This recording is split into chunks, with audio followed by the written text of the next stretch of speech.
Olá a todos, sejam muito bem-vindos a mais um episódio do Pod 081. Eu sou o Thiago Menezes e já te convido a curtir, comentar, compartilhar, interagir, né, a fazer aquela movimentação para o algoritmo compartilhar para outras pessoas também e continuar conosco, porque hoje a gente vai falar sobre política, vai falar sobre muita coisa interessante aqui com os nossos amigos, o Diego, né, o André e o nosso convidado ilustre, que é o professor Tiago Dantas, que leciona aqui Direito Geral do Direito, Teoria Geral do Direito e Estado Político e Direito aqui na nossa UC, e vamos conversar sobre muita coisa porque tem período eleitoral chegando e vamos tirar todas as nossas dúvidas. Vou deixar que os meus colegas se apresentem porque às vezes eu falo demais. Olá, meu nome é Diego, eu sou do curso de jornalismo no segundo período e como o próprio Thiago falou, a gente vai falar das eleições mais especificamente para vereador, né, mas focando mais na cidade de Jaboatão, que é o nosso foco principal daqui do tema. Então, eu vou começar perguntando ao professor Thiago. Também a gente não pode esquecer de apresentar o nosso amigo André, também está na mesa aqui com a gente. Olá pessoal, tudo bem? Eu sou aluno de marketing, último período. Meu nome é André Luiz Gomes de Souza. Com nome completo, RG e CPF. O professor, eu quero falar um pouco sobre a introdução, sobre a organização política.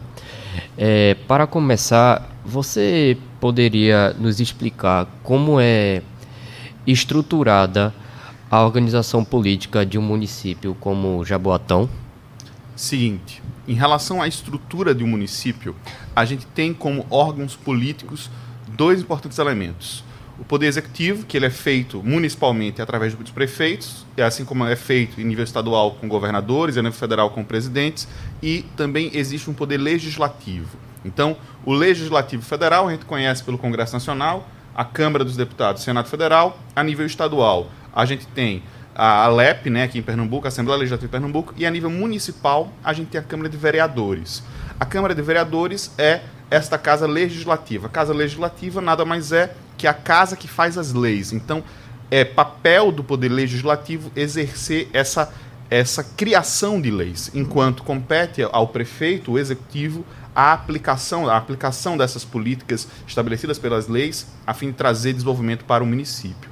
Agora, quando a gente pensa a ideia de Estado, a gente faz uma tripartição, mas o poder judiciário ele é contemplado ainda pelo judiciário estadual. Então a gente não tem uma justiça municipal, a gente tem varas criminais, cíveis, eleitorais dentro do município, mas elas pertencem a um judiciário estadual. Mas a nível municipal a gente tem especificamente a prefeitura como poder executivo e a gente tem a Câmara dos Vereadores como essa casa legislativa. Uhum. E a outra pergunta que eu quero fazer qual a diferença entre o papel do governo municipal e outros níveis de governo, como estadual e federal? Seguinte, pensando as esferas de poder, federal, estadual e municipal, a gente precisa pensar no pacto federativo. Veja, nós somos formados, e a Constituição Federal vai dizer isso para a gente, nós somos formados pela união indissolúvel daquilo que a gente chama de união, que é essa reunião de todos os estados e municípios. Somos formados pelos entes federativos, que são estados, propriamente, e municípios. A nível municipal, a gente tem, por óbvio limite, aquilo que está dentro do município, dentro das fronteiras do município. Agora, a nível estadual, mesma coisa, o próprio estado e a união a nível nacional. Mas a grande diferença é a própria Constituição estabelece o que é matéria privativa para a União, para os estados e municípios. Veja, a gente vai estabelecer o que é papel do município por eliminação. Por quê? A Constituição vai dizer para a gente o que é pauta da União. Então, por exemplo, se eu quero legislar sobre matéria penal, ou seja, eu quero criar um crime, modificar um crime, isso é matéria da União, então vai ser o Congresso Nacional que vai decidir isso. E se eu quero modificar o Código Civil, é uma legislação federal, então também compete à União fazer essa modificação através do Congresso Nacional. Agora, nível estadual, a gente tem a possibilidade, a capacidade de criar leis adicionais, seja instituindo novos tipos penais, aí você até pode fazê-lo, mas a sanção deve diretamente ser conectada à legislação federal, então deve ter uma corroboração daquela legislação estadual com a federal. E pensando também o funcionamento da segurança pública propriamente. Então, competiria aos estados organizar essa questão da polícia, em especial a polícia militar e a polícia civil. Pensando educação a nível estadual, também você vai pensar em ensino fundamental e médio com o Estado. Agora, pensando em especial educação, a educação ela fica muito voltada ao nível estadual, então você pensa lá em ensino fundamental, médio, voltados para o Estado, e ensino superior voltados para a União e eventualmente Estados, depende do Estado. A gente aqui tem a UPE, que seria a Universidade Estadual, mas a nível municipal, pensando as principais pautas, a gente vai ter a questão da guarda municipal, até onde ela pode ir, como ela deve agir, isso em colaboração junto ao prefeito, e pensando a questão de educação, pensando o ensino básico. Então, o ensino básico é responsabilidade das prefeituras, assim como as creches, e, além disso, a gente vai ter também por papel ali da Câmara de Vereadores há também o controle das contas públicas do município. Então, quem vai exercer essa fiscalização de como deve funcionar essas contas públicas municipais está aí no controle do município. Também questões relacionadas a postos de saúde locais. Então, são as principais pautas. E uma outra pergunta, a última desse tópico, né, desse tema, é como funciona assim o processo de eleição municipal e tipo assim, como funciona o processo de eleição municipal e peraí, deu um branco aqui, deixa eu... Como funciona o processo de eleição municipal e qual a importância de escolher bem o nosso representante? Como funciona o processo de eleição municipal e qual a importância de escolher bem os nossos representantes locais? Seguinte. Pensando esse processo eleitoral, a gente tem dois movimentos importantes, que aí é preciso estabelecer distinção. Aquele esforço para a eleição do prefeito e aquele esforço para a eleição da Casa Legislativa. Porque é o seguinte, a gente tem o voto majoritário sendo empregado para eleição para prefeito. Então, pensando prefeito, governador, pensando também senadores e presidente, a gente tem esse voto majoritário. Então, quanto mais pessoas votam, aí aquele indivíduo pode ser escolhido. Então, ele é a escolha da maioria. Agora, as casas legislativas, seja a nível municipal, na Câmara de Vereadores, a nível estadual e a nível federal, pensando especificamente a Câmara dos Deputados, a gente quer a representação do povo nas suas mais diferentes ideias políticas. Então, a gente não tem esse voto majoritário, mas a gente tem um voto proporcional, para que você tenha proporcionalmente representação de todos os espectros políticos. Então, necessariamente, nem sempre o mais votado vai ser eleito, porque você tem essa representação. Então, obviamente, aqueles que têm mais votos conseguem puxar outros consigo, por causa desse voto proporcional. Mas, eventualmente, você vai ver alguém com mais votos ficando de fora e um com menos votos entrando, porque você tem essa questão da legenda eleitoral, que pode puxar mais ou menos vereadores em questão. Ou seja, você está querendo dizer assim, que, por exemplo, numa época de eleição, por exemplo, teve recentemente a eleição para presidente do nosso país, né? Mas não quer dizer que, por exemplo, aquele presidente que foi mais votado, ele sempre vai ganhar. Porque tem outros cargos que a gente vota que influencia, né, nessa quantidade de votos, né? Que às vezes pode não ser ele, pode ser o outro, na verdade, né? Aí o seguinte, pensando, você colocou aí o exemplo da eleição passada, eleição 2022, veja, pensando presidente especificamente para a colocação dele no cargo de presidente ainda é voto majoritário. A questão é, se ele vai conseguir governar ou não, depende desse voto proporcional, porque necessariamente ele precisa do apoio do Poder Legislativo. Nesse Poder Legislativo, de fato, você vai ter mais ou menos representantes favoráveis ao presidente através do voto proporcional. Agora, o presidente ele permanece no voto majoritário, então ele precisa ter mais votos. Mas se terá ou não condições de governar, então isso funciona para presidente, governador, prefeito, depende de quantas pessoas aliadas à sua legenda ele consegue colocar nesse voto proporcional do legislativo. Entendi. Agora... Antes de passar para André, uma curiosidade minha. Essa questão dos votos brancos ou nulos, é verdade que passa para o próximo candidato que... Seguinte. Perdendo? O voto em branco, sim. O voto em branco, ele necessariamente, você entrega a cédula em branca para que ela seja preenchida da maneira que for conveniente. Então é o seguinte, ele vai puxar essa cédula em branco para aquela legenda que tem maior força no momento. Então ela serve ali de apoio para aquela legenda que está com maior presença em votos. Então ela vai. Agora o voto nulo não, necessariamente está anulando o voto, então ele é um voto eliminado. E aí a maioria absoluta torna-se um quantitativo menor. Ah, entendi. Agora, sua vez, André, pode perguntar. Eu tenho umas perguntas aqui sobre o que é o vereador, o que é que ele faz na sociedade. Por que eu estou perguntando isso? Porque tem muita gente que não sabe o que é que ele faz. Por exemplo, tem gente que acha que o vereador é para caçar o prefeito, os poderes dele. Já tem outros que falam que ele está ligado à legislação municipal. Aí vamos lá. Nesse sentido, pensando o papel do legislador, veja, uma das atribuições do legislador até entra muito nesse imaginário de que ele está lá para ir atrás do prefeito, caçar o prefeito. Veja, de fato, a gente tem previsão para essa perspectiva.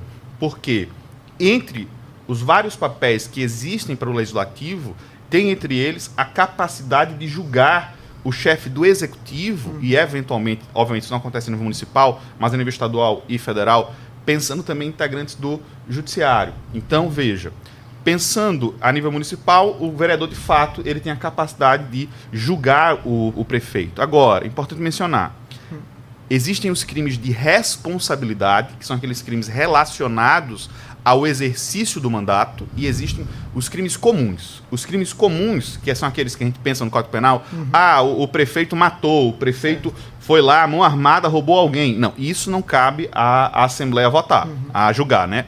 Isso vai para o Poder Judiciário. E caso de corrupção? Isso vai para o Poder Judiciário. Aí vamos lá. Casos de corrupção, aí sim são crimes de responsabilidade, porque é um crime relacionado ao exercício do mandato. Nesse caso, eles assumem responsabilidade, é prerrogativa deles fazer essa votação. Se deve haver condenação, se não deve haver condenação daquele prefeito. Então, é um julgamento político. O crime de responsabilidade é um julgamento político. Agora, essa é uma de tantas atribuições. Obviamente, ela é uma exceção.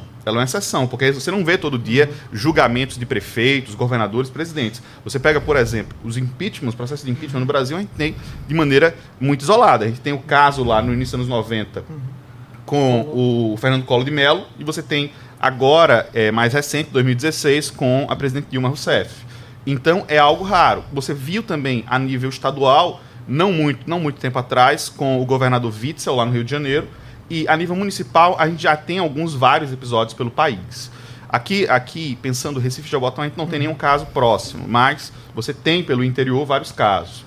Mas essa questão de julgar o executivo é uma função excepcional. A função primordial dele é fazer a análise das despesas públicas e, com base nessa análise das despesas públicas, dizer e estabelecer em legislação qual é o melhor emprego para esse montante de dinheiro. Então, olha, precisa colocar mais na educação, mais na saúde, mais nisso, naquilo. Então, é estabelecer, com base no diálogo, essa dinâmica. E, além disso, um outro papel importantíssimo é não só pensar as contas públicas, mas também julgar as contas que são apresentadas pelo prefeito. Porque toda a esfera, seja municipal, estadual ou federal, é obrigatório que o chefe do executivo ele apresente leis orçamentárias. Então, aquilo que é orçamento do Poder Executivo, eu preciso trazer.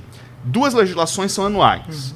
A Lei Orçamentária Anual e a Lei de Diretrizes Orçamentárias. E existe uma que dura 4 anos, que é o Plano Plurianual. Então, essas leis são, ou pelo menos o projeto, são de iniciativa do chefe do executivo, porém, esse projeto de lei ele é apresentado ao legislativo e o legislativo irá aprovar ou modificar conforme a necessidade. Então, compete ao legislativo fazer essa revisão. Então, nisso vai pensar quais são as despesas e, além disso, quais são as receitas que vão equivaler essas despesas. Porque você não pode prometer, vou criar um hospital sem ter o dinheiro pronto. É preciso, na própria lei orçamentária, dizer, olha, a diretriz é criar um hospital com base na receita que vai entrar do tributo X, do tributo Y, do tributo Z. Aí sim se autoriza essa despesa. Então, é papel do legislativo, do vereador, fazer essa fiscalização nas contas do prefeito. Falando em prometer, como a gente pode saber os poderes do vereador? Porque tem vereador que fala como se fosse presidente, prefeito.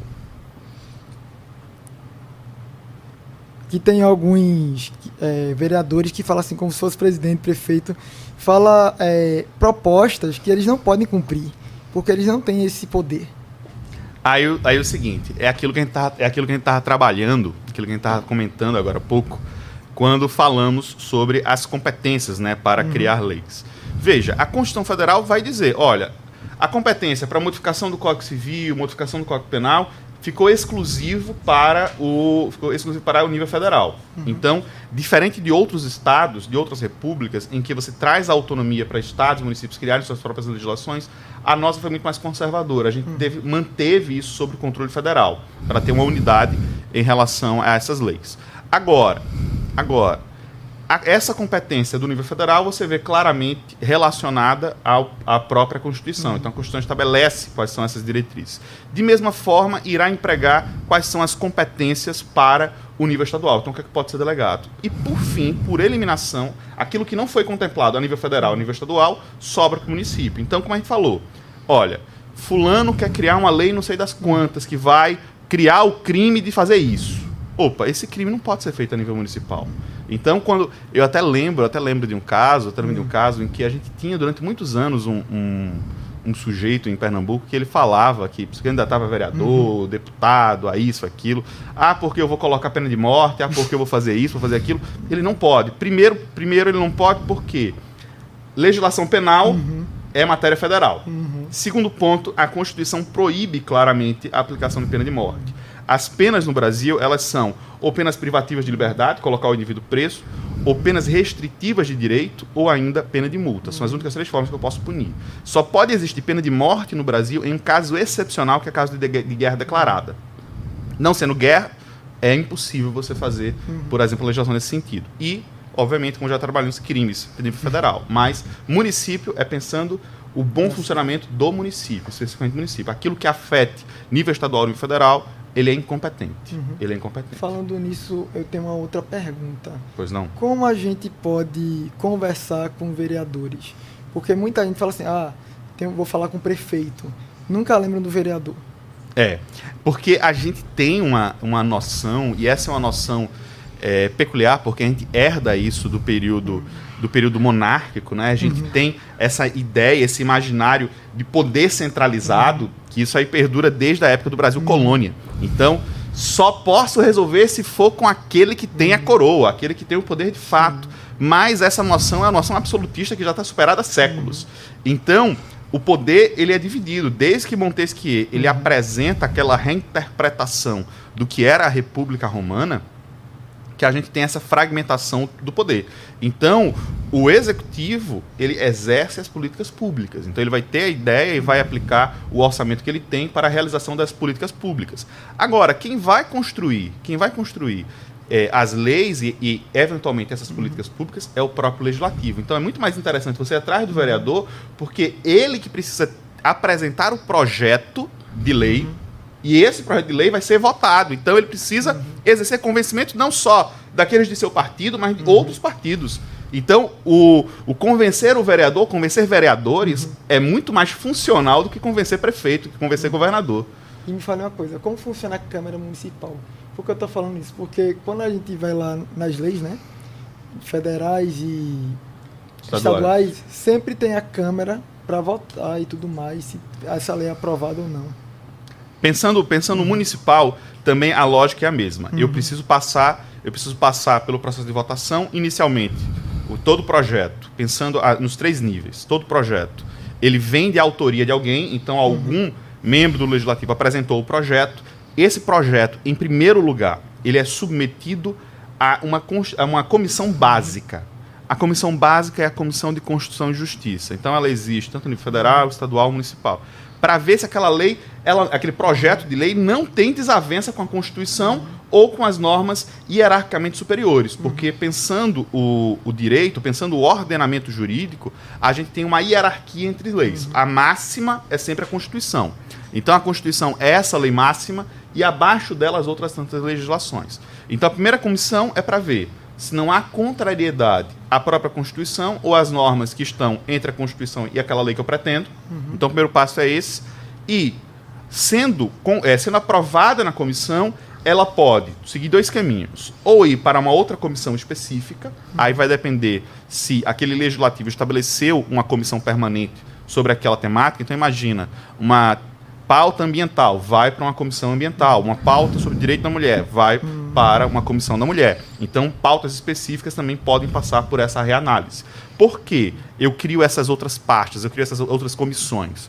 Para que eu tenha justamente essa centralização daquela política pública naquela área específica. Então, para não ficar cada um pensando de uma forma diferente, como é que vai se resolver o problema ambiental, a gente cria uma comissão onde vou ter deputados, ou aqui no nosso caso, vereadores, pensando aquele tipo de política, onde eles vão dar aí essa melhor organização. Então, já consegue ali, de início, fazer as adaptações para que ela não entre em choque com outras legislações. Então, a gente faz esse movimento, depois de passar pelas comissões, finalmente aquilo é colocado em votação do pleno. Então, todos os vereadores são convocados para votar favorável ou desfavorável àquele projeto. Sendo votado favorável, em tese, aquela lei ela já estaria pronta, mas aí um cuidado. Todo o processo legislativo ele tem um último ato. Depois de sendo aprovada a lei, precisa ir para o executivo. Então, no nosso caso, a lei dos vereadores vai parar no prefeito para que ele faça 2 coisas. Primeiro, o ato que a gente chama de sancionar a lei. Sancionar a lei é conferir os efeitos daquela lei. Então ela deixa de ser meramente um pedaço de papel e agora é exigido de todos que cumpram o que está escrito naquela lei. E o segundo ponto, que é dar publicidade. Então acontece o ato da publicação. Então ele manda publicar em diário oficial para que toda a população tome ciência. Tomando ciência, aquilo torna-se de vinculação obrigatória. Professor, uma dúvida sobre os partidos que têm bandeira religiosa. Como que os cientistas políticos enxergam a participação deles dentro da Câmara? Seguinte. A grande questão em que nós vivemos em nosso Estado democrático de direito é o Estado em si, ele não tem nenhuma crença. Então é um Estado laico. Mas é importante estabelecer distinção entre Estado laico e Estado laicista. Veja, o Estado laico, ele não adota para si nenhuma identidade religiosa para que você possa ter a diversidade religiosa. Então, para você ter a liberdade de crença, é preciso que o Estado não abrace nenhuma religião. Isso é um contraponto muito grande do que a gente vivia no período vinculado a Portugal. Porque Portugal, durante vários séculos, foi um país católico. Então, ele tinha a religião oficial, justamente por causa daqueles movimentos de contra-reforma e tal, que aconteceu na Europa. Então, Portugal tinha essa lógica e trouxe para o Brasil colônia, mas quando a gente estabelece como república, a gente abandona essa lógica e adota o Estado laico. Veja, o Estado laico ele tem participação de todas as crenças. Então, sendo assim, o movimento político, obviamente, vai ter a admissão, vai ter a participação da camada religiosa dentro da política. Isso é algo natural de acontecer. Agora, a questão é, apesar de eu ter a presença desses representantes religiosos, eu não posso ter a desvirtuação do papel público, porque o papel público, o papel do Estado, é se manter laico. Então, sendo assim, ele até pode apresentar as pautas, as bandeiras da sua vertente religiosa, da sua comunidade que o elegeu, mas ele não pode ter uma sobreposição do interesse público pelo interesse particular. A própria Constituição vai dizer, olha, havendo um choque entre o interesse público e o interesse particular, sempre prevalecerá o interesse público. Então, eu não posso colocar uma crença acima das demais, porque senão seria um contrassenso à própria Constituição quando ela estabelece a liberdade religiosa, porque eu iria dizer que existem religiões que podem mais e podem menos. Então, para evitar isso, eu tenho essa separação. Na sua opinião, o que a população pode fazer para se educar politicamente de uma forma mais correta?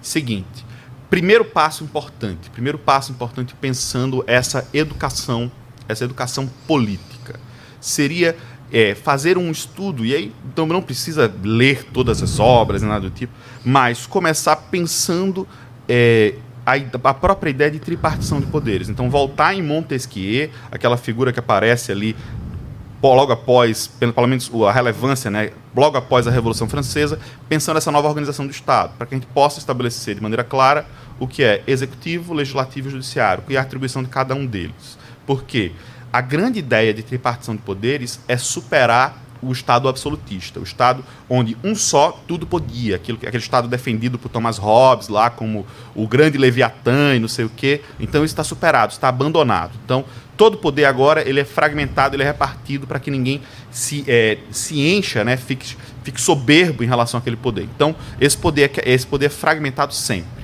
Segundo ponto, além de estudar essa tripartição de poderes, é preciso adquirir conhecimento sobre o texto constitucional. Então, conhecer a Constituição é essencial, porque a Constituição não só elenca para nós o que é direito nosso individual, então o meu direito de vir, direito à vida, à propriedade, etc. Isso é algo fundamental, a gente encontra no artigo 5º, artigo 6º, artigo 7º da Constituição, mas também a organização do Estado, Estado com E maiúsculo, Estado Nacional, também vem através da Constituição. Então, o que vai ser competência da União, o que vai ser competência dos estados e do município é estabelecida pela própria Constituição. Que material o senhor indica para quem está assistindo e até para a gente, que eu fiquei bastante curioso, para que a gente possa aprender mais, além desses que você falou? Seguinte, a gente tem vários canais aí, vários canais de YouTube, e aí não vou fazer uma indicação específica, porque você tem aqueles que apesar de ter o papel educativo, também tem uma vertente política própria, então você vai ter ali diferentes espectros, né? Mas é interessante você buscar, principalmente vídeos, né? Hoje em dia muito a gente utiliza vídeos explicando a organização do Estado. Então, o grande tema a ser buscado é a organização do Estado, ou a organização do Estado simplificado, para você entender esses diferentes papéis. Então, hoje em dia, você tem de maneira muito didática essas pautas colocadas em vídeos, resumos, esquemas, aqueles estudos desenhados, tem um infográficos, né? Infográficos e tal, pensando essa estruturação. Então, a gente tem mecanismos muito, muito interessantes. Então, buscar lá, organização do Estado. Okay. Organização do Estado. Os meninos têm mais alguma pergunta? Sim, tenho sim. É tua agora? 0 ou 1? Sim, para mim. Para finalizar, qual o conselho que o senhor daria para o pessoal que está assistindo e para as pessoas que são analfabetas politicamente a participarem da política e a votarem nos seus candidatos?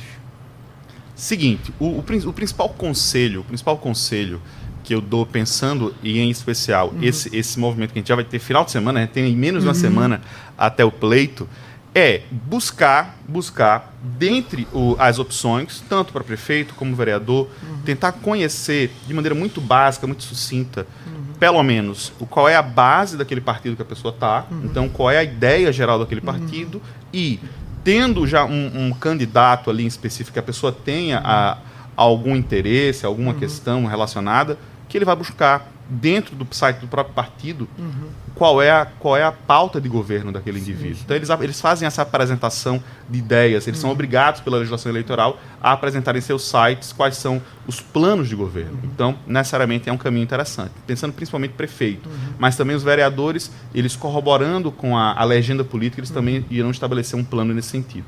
Então, é o primeiro caminho necessário.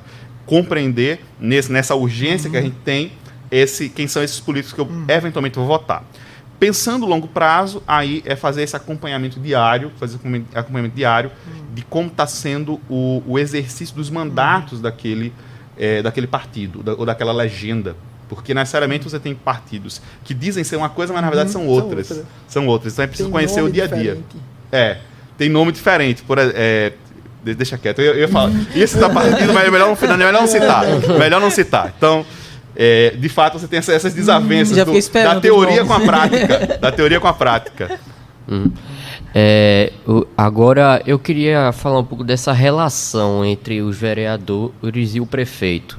Eu queria saber qual é a relação entre o prefeito e os vereadores e também outra pergunta, como essa relação pode afetar a aprovação de projetos importantes para a cidade? Seguinte.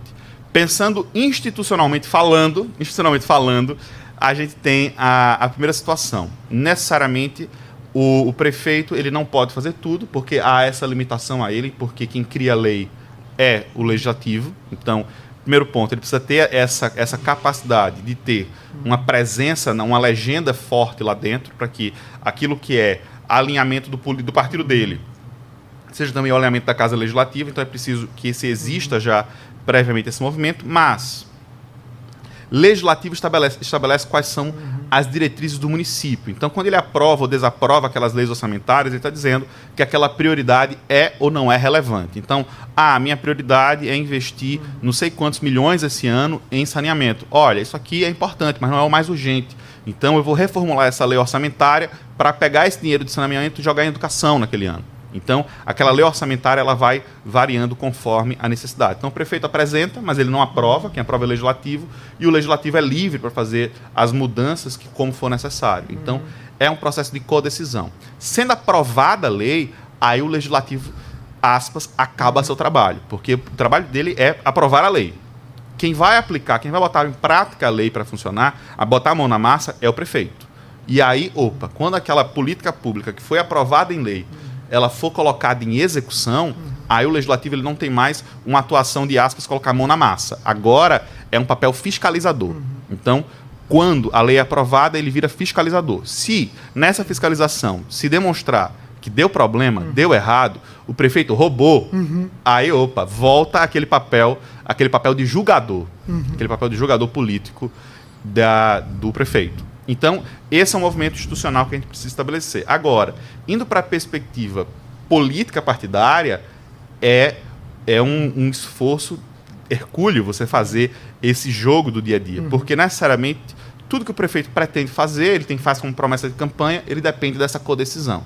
Então, ele tem que, aí a gente vai ter uma lógica nossa aqui, né, que é uma política de coalizão. A gente vai ali buscar, dentro de um parlamento distinto, um parlamento com várias ideias, tentar somar votos. Então você vai, eventualmente, oferecer uma secretaria aqui, fazer um acordo, olha, me ajuda aqui, que no próximo projeto, que é importante para seu partido, a gente vai também se manifestar em favor. Obviamente, tudo isso dentro da legalidade, porque existem aqueles que fazem por meio de subterfúgio, por baixo dos panos, caixa 2, etc. Tudo isso é reprovável, todo mundo deve ser condenado. Mas, dentro do jogo legal, dentro do jogo constitucional, você precisa fazer essa concordância. Então, uma pauta é importante para um partido, pode ser menos importante para outro, então você precisa fazer essa concordância. Então, nesse projeto eu te apoio, mas você me aprova nesse projeto, para que cada partido consiga empregar propriamente aquilo que é mais essencial para o seu próprio eleitor. Então, obviamente, você não vai cumprir tudo que você prometeu em campanha, porque é humanamente impossível todo mundo concordar, porque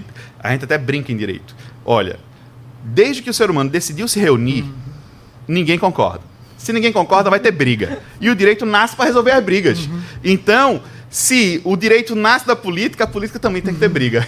Então não tem fuga. Vai ter briga, mas é preciso brigar dentro da lei. Inclusive tem muito isso, é que quando tem essas eleições, né, de candidato, não só prefeito, vereador, presidente também, né, eles muitas vezes prometem coisas, mas falando, mas muitas vezes na prática eles não fazem. E aí a turma critica muito isso, né, mete o pau neles, né? De fato. E agora tem uma malandragem importante, e é uma malandragem da ciência política, não é nem do direito, é da ciência política.